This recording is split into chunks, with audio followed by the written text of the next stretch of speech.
নমস্কার বন্ধুরা, আমি সোমা। আমার গোপালের হেসেল চ্যানেলে আপনাদের সবাইকে স্বাগত। আজকে চটপট তৈরি হয়ে যাবে আর খেতেও হবে দারুণ টেস্টি এরকম একটা রেসিপি আপনাদের সাথে শেয়ার করছি।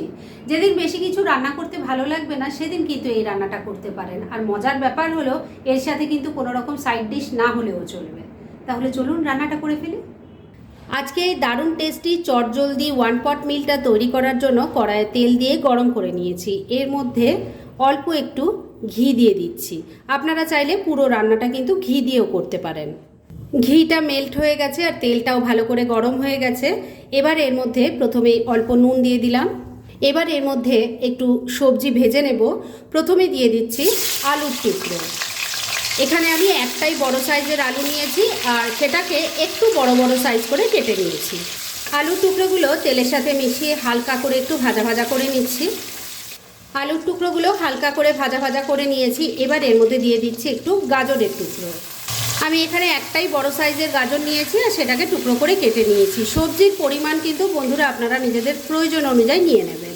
ভালো করে আলুর সাথে মিশিয়ে নিয়ে এটাকেও হালকা করে একটু ভাজা ভাজা করে নিচ্ছি। মিনিট দুয়েক সময় নিয়ে আলু গাজরের টুকরো হালকা করে ভাজা ভাজা করে নিয়েছি। এবার এর মধ্যে দিয়ে দেব সয়াবিন।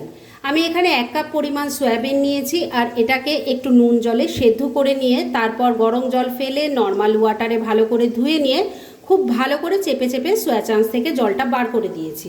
এবার এটাও ভেজে নেব, তাই দিয়ে দিলাম। এর সাথেই অল্প একটু হলুদের গুঁড়োও দিয়ে দিলাম। এবার ফ্লেমটাকে মিডিয়ামে রেখে সমস্ত কিছু ভালো করে মিশিয়ে নিয়ে একটু ভাজা ভাজা করে নিচ্ছি। এইভাবে যদি একটু ভাজা ভাজা করে রান্না করেন তাহলে সবজির কাঁচা গন্ধও চলে যায় আর খেতেও ভালো লাগে। আর এই যে সয়াবিন অনেকে কিন্তু খেতে পছন্দ করে না, কেননা এর একটা কাঁচা গন্ধ থাকে তাই। আর এইভাবে একটু ভাজা ভাজা করে নিলে সেই গন্ধটাও কিন্তু উধাও হয়ে যাবে আর খেতেও ফাটাফাটি লাগবে। সমস্ত কিছু ভালো করে ভাজা ভাজা করে নিয়েছি। এবার এগুলো তুলে রেখে দিচ্ছি। সমস্ত কিছু ভাজা ভাজা করে তুলে নিয়েছি। এবার কড়াইয়ের মধ্যে যা তেল আছে তার মধ্যেই বাকি রান্না হয়ে যাবে। এর মধ্যে প্রথমে দিয়ে দিচ্ছি অল্প একটু গোটা জিরে, দিয়ে দিচ্ছি গোটা গরম মশলা যার মধ্যে আছে 3-4টে এলাচ, 3-4টে লবঙ্গ, একটা দারচিনি, একটা তেজপাতা দিয়ে দিলাম। আর এর সাথে দিয়ে দিচ্ছি কয়েকটা গোটা গোলমরিচ। ফোড়নটাকে একটু ভাজা ভাজা করে নিচ্ছি।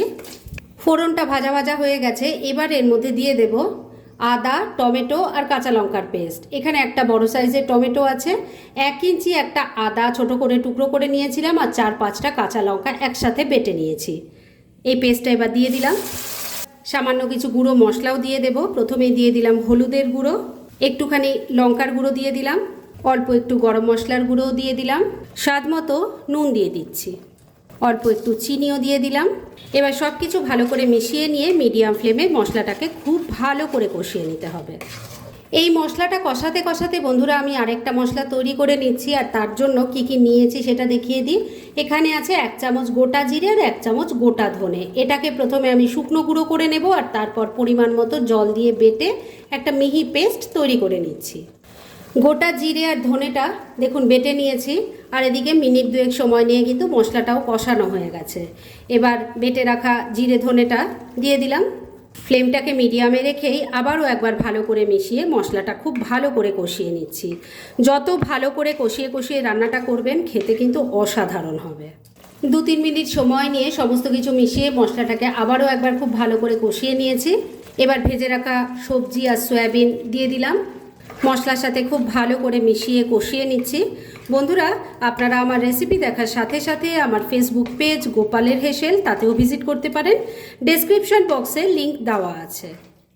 মশলার সাথে ভেজে রাখা সবজিটাকে ভালো করে মিশিয়ে নিয়ে মিনিট দুয়েক সময় নিয়ে একটু কষিয়ে নিয়েছি। এবার এর মধ্যে দিয়ে দিচ্ছি একটু ক্যাপসিকামের টুকরো আর এর সাথেই দিয়ে দেব এই রান্নার আরেকটা মূল ইনগ্রেডিয়েন্ট, সেটা হলো রাজমা। আমি এখানে 1 কাপ রাজমাকে সারা রাত জলে ভিজিয়ে রেখেছিলাম আর তারপরেও প্রেশার কুকারে একটা হুইসেল দিয়ে একটু সেদ্ধ করে নিয়েছি। এবার সেই রাজমাটা দিয়ে দিলাম। সব কিছু এবার খুব ভালো করে মিশিয়ে কষিয়ে নিতে হবে। যখন এক পদ দিয়েই একবেলার খাওয়া দাওয়া সেরে নিতে চান তখন কিন্তু সেই রান্নাটা খুব টেস্টি হতে হবে, কেননা অনেক পদ থাকলে তাহলে অল্টারনেটিভ অনেক কিছু থাকে, কারোর এটা ভালো না লাগলে ওটা খাবে, ওটা ভালো না লাগলে আরেকটা খাবে, কিন্তু একটা পদ হলে সেই রান্নাটাকে কিন্তু একটু ধৈর্য সহকারে এবং দারুণ টেস্টিভাবে তৈরি করতে হয় যাতে সবার ভালো লাগে। আর এই রান্নাটা কিন্তু সেরকমই একটা রান্না, সেটা ট্রাই করলেই বুঝতে পারবেন। মশলার সাথে সমস্ত কিছু খুব ভালো করে মেশানো হয়ে গেছে। এবার এর মধ্যে পড়বে এই রান্নার মূল যে ইনগ্রেডিয়েন্টটা, সেটা হলো রাইস। এখানে আমি বাসমতি রাইস নিয়েছি, আর এখানে 1.5 গ্লাস পরিমাণ রাইস আছে। রাইসের যে কোনো প্রিপারেশান আপনারা নিশ্চয়ই সবাই জানেন যে তার একটা মাপের দরকার। আমিও কিন্তু একটা মাপ দিয়ে এটা করেছি, আর এটা 20 মিনিট জলে ভেজানো ছিল। আমি দেখিয়ে দিচ্ছি কি দিয়ে আমি এই মাপটা করে নিয়েছি। আগে চালটা দিয়ে নিলাম। আমি দেখুন ঘরের এই ছোট গ্লাসটা দিয়ে 1.5 গ্লাস পরিমাণ চাল নিয়েছি। সব কিছুর সাথে এবার আলতো হাতে চালটাকে মিশিয়ে নিচ্ছি। তবে এই রান্নাটা আপনারা রেগুলার ইউজ করা চাল দিয়েও কিন্তু করতে পারেন। সব কিছু খুব ভালো করে মেশানো হয়ে গেছে, জলটা দিয়ে দিচ্ছি। ভালো করে সব কিছু মিশিয়ে নিচ্ছি। আমি এখানে চাল নিয়েছি, আগেই বলেছি 1.5 গ্লাস পরিমাণ, তাই এখানে জল উষ্ণ গরম করে নিয়েছিলাম, সেই গ্লাসেই মেপে 3 গ্লাস, মানে ডাবল। সব কিছু খুব ভালো করে মিশিয়ে নিয়েছি। এবার 4টে গোটা কাঁচা লঙ্কা দিয়ে দিলাম, গন্ধটা ভালো হবে সেজন্যই দিয়েছি। এবার ফ্লেমটাকে লো আর মিডিয়ামের মাঝামাঝি রেখে ঢাকা দিয়ে 5-6 মিনিট রান্না করে নিচ্ছি। তবে মাঝে কিন্তু একবার ঢাকা তুলে একটু নাড়াচাড়া করে দিতে হবে। মিনিট 4 রান্নাটা করে নিয়েছি, এবার ঢাকা তুললাম। আমি কিন্তু মাঝে একবার ঢাকা তুলে একটু নাড়াচাড়া করে দিয়েছিলাম, আর নুন মিষ্টিটা চেক করে নিয়েছিলাম। রান্না মোটামুটি রেডি হয়ে এসেছে। তবে শেষ পর্যায়ে এর মধ্যে দিয়ে দেব একটুখানি ধনেপাতা কুচি। এবার আঁচটা একদম বাড়িয়ে নিলাম, কেননা এর মধ্যে যতটুকু জল জল ভাব আছে সেটা তাহলে শুকিয়ে যাবে। ধনেপাতা কুচিটা ভালো করে মিশিয়ে নিচ্ছি, আর এই কাজটাও কিন্তু আলতো হাতেই করবেন। আপনারা যদি এখানে ধনেপাতা দিতে না চান তাহলে আরেকটু ঘি আর গরম মশলাও সেটাও দিতে পারেন। ধনেপাতা কুচিটা ভালো করে মিশিয়ে নিয়ে মিনিটখানেক আবারও রান্নাটা করে নিয়েছি। এবার রান্না একদম রেডি, গ্যাসটা বন্ধ করে দিলাম। দারুণ টেস্টি আর প্রোটিনে সমৃদ্ধ হেলদি এই 1 পট মিল একদম রেডি হয়ে গেছে। তবে এটাকে কিন্তু বন্ধুরা এখন আর ঢেকে রাখা যাবে না, তাই ডাইরেক্ট সার্ভ করে আপনাদের দেখাচ্ছি।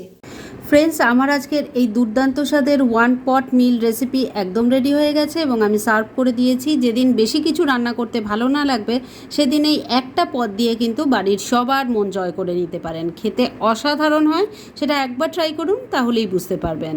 আর এরকম ধরনের অনেক ভালো ভালো নিরামিষ রান্নার রেসিপি আপনারা গোপালের হেসেল সার্চ করলেই পেয়ে যাবেন, যার মধ্যে থেকে কিছু কিছু আমি সাজেস্টেড বক্সেও দিয়ে দেব, সেখান থেকেও আপনারা দেখে নিতে পারেন। তাই গোপালের হেসেল অবশ্যই ভিজিট করুন। আর আপনারা কেমন ধরনের রেসিপি চাইছেন সেটাও কিন্তু আমাকে জানাতে পারেন। আমি চেষ্টা করব সেই সব রেসিপিগুলো আপনাদের সাথে শেয়ার করার। আর আমার আজকের এই রেসিপি যদি আপনাদের ভালো লাগে আর ইউজফুল বলে মনে হয়, তাহলে যারা এখনও আমার চ্যানেলটাকে সাবস্ক্রাইব করেননি তারা প্লিজ সাবস্ক্রাইব করুন। তাহলে আজকের মতো এখানেই শেষ করছি। পরদিন আবার এরকমই কোনো ভালো রেসিপি নিয়ে চলে আসবো। আপনারা সবাই খুব ভালো থাকুন, সুস্থ থাকুন।